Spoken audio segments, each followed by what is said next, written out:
શ્રી કૃષ્ણ, જય માતાજી, હર હર મહાદેવ, દત્તાત્રેય ભગવાન કી જય। ગુરુવારના વ્રતની વિધિ। આ વ્રત કરનાર વ્યક્તિએ ભગવાન દત્તાત્રેયનું ધ્યાન ધરવું તથા પીળા ફૂલ, પીળું ચંદન કે હળદરથી તેમની પૂજા કરવી। ત્યારબાદ આરતી કરી પ્રસાદ વહેંચવો। પ્રસાદમાં પણ પીળા ફળ અથવા ચણાની દાળનો પ્રસાદ કરવો તથા પીળા વસ્ત્રોનું દાન કરવું। આ વ્રત કરનાર વ્યક્તિ એ દિવસે એકટાણું કરવું અથવા જો બની શકે તો ઉપવાસ કરવો।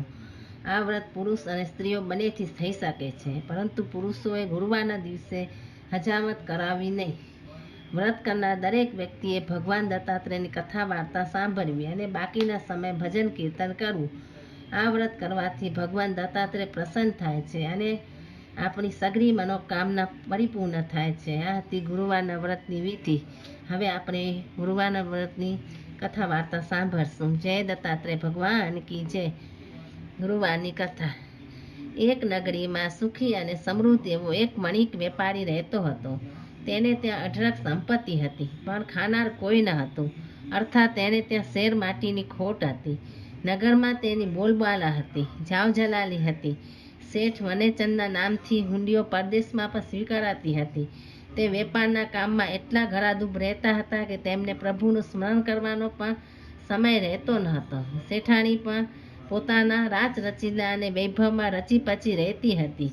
બંનેમાંથી કોઈને પણ પ્રભુનું નામ લેવાની ફુરસદ ન હતી, અથવા એમ કહીએ કે ઈચ્છા ન હતી। શેઠે મનેચંદ અને જીવકોર શેઠાણી મહેલ જેવા ભવ્ય મકાનમાં સુખચેનથી પોતપોતાની રીતે જીવન વિતાવતા હતા। બંને જણને પુત્રની ખોટ સાલતી હતી, પણ તે માટે જપ, તપ, વ્રત, ઉપવાસ એવું કંઈ કરવાની એમને ઈચ્છા થતી ન હતી। આજે ગુરુવારનો દિવસ હતો। શેઠ શેઠાણી બપોરના સમયે જમી પરવારી આરામ કરી રહ્યા હતા।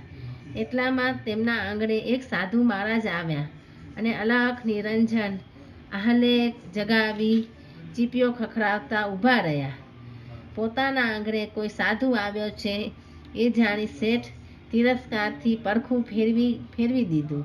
શેઠાણીએ પણ એ તરફ કંઈ ધ્યાન ના આપ્યું।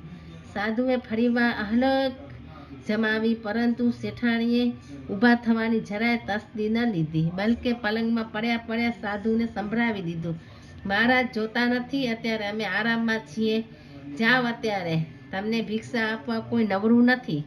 એમ કહી શેઠાણીએ નોકરબાઈને બાનું વાસી દેવા કહ્યું। શેઠ વનેચંદના આંગણે સાધુ મહારાજ પધારેલા તે બીજા કોઈ નહીં પણ ખુદ ભગવાન દત્તાત્રેય હતા।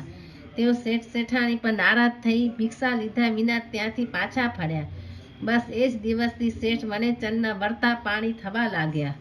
ધીરે ધીરે તેમના વેપારમાં ખોટ આવવા લાગી। તેમના માથે ઘણું દેવું થઈ ગયું। મહેલ જેવું ભવ્ય મકાન વેચી દેવું પડ્યું અને એના બદલે સામાન્ય મકાનમાં તેઓ રહેવા લાગ્યા। શેઠાણીને જે રાચ રચીલા પર મોહ હતો અને જેમાં તેઓ રચ્યા પચ્યા રહેતા હતા, તે રાચ રચીલું લેણદારો લઈ ગયા। શેઠ અને શેઠાણીની હાલત એવી ખરાબ થઈ ગઈ કે અન્ન અને દાંતને વેર થઈ ગયો। આ વાતને ઘણા દિવસ પસાર થઈ ગયા। એક દિવસ અચાનક ફરીવાર એ જ સાધુ શેઠના આંગણે પધાર્યા જે પહેલા આવ્યા હતા।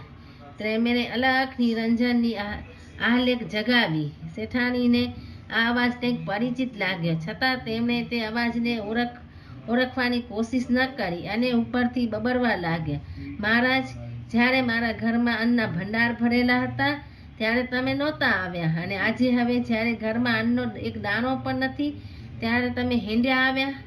શેઠાણીની વાત સાંભળી સાધુ મહારાજ હસ્યા અને પછી બોલ્યા, દીકરી, એ વખતે તને સાધુને ભિક્ષા આપવાની નવરાશ ન હતી, હવે તો તારે નવરાશ જ છે ને?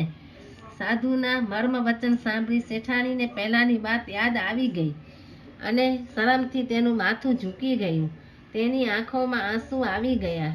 તે સાધુના ચરણોમાં પડી કલ્પાંત કરવા લાગી।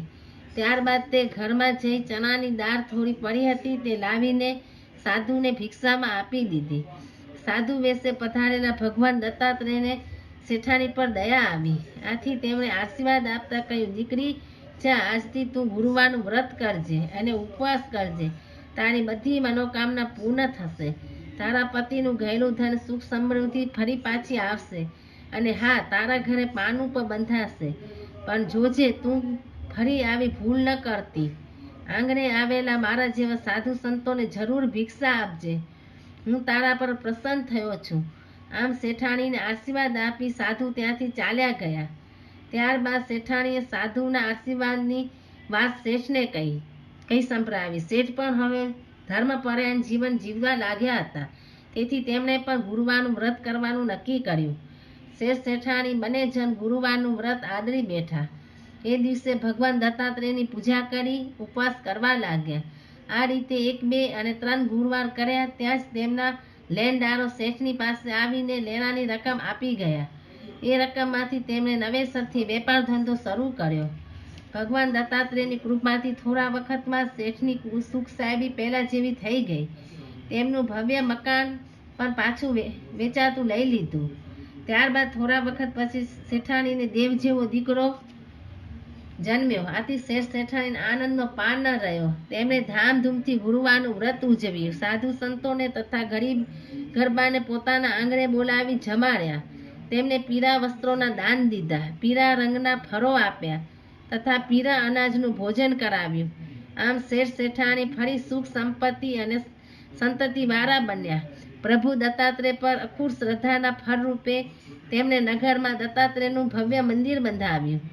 હે દયાના સાગર દત્તાત્રેય, આપ જેવા શેઠ શેઠાણીને ફળ્યા એવા વ્રત કરનાર, કથા કહેનાર તથા સાંભળનાર સૌ કોઈને ફળજો અને સૌ કોઈની મનોકામના પૂર્ણ કરજો. અને વિડીયો જોવે એમની પણ મનોકામના પૂર્ણ કરજો. એ જ અભ્યર્થના. બોલો ભગવાન દત્તાત્રેય ભગવાન કી જય. હર હર મહાદેવ. જય શ્રી કૃષ્ણ. જય માતાજી. હર હર મહાદેવ. તમને એવી જ કથા, વાર્તાઓ, ધાર્મિક કંઈ પણ સાંભળવું હોય તો મારી ચેનલને લાઈક કરો, શેર કરો, સબસ્ક્રાઈબ કરો અને આગળ નવી નવી કંઈ કથાઓ કે સાંભળવી હોય તો કમેન્ટ કરો. હર હર મહાદેવ.